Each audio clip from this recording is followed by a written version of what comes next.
Ito na, Senator Bato de la Rosa ay may warrant of arrest daw sa ICC.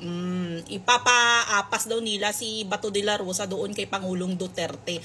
Ayon kay Boyeng Rimulya, hindi talaga siya titigil sa mga kampo ni Duterte kaya ipapadala niya talaga lahat sa ICC. Ay sana all upgraded talaga ang Senado. O ngayon, ang mga kurap dyan at mga buaya, hindi pa ba natapos-tapos ang hearing? Wala ba'y makulong dyan? So ngayon dapat ang lahat ng mga buaya na nangungurakot ay ipapadala din yan sa ICC. O sana all Boyeng Rimulya, o ipapadala mo lahat na lang ng nagkasala sa Senado, ipapadala mo sa ICC para fair.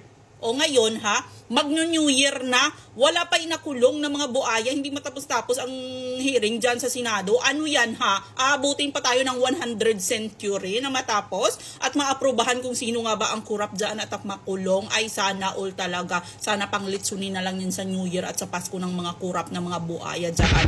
O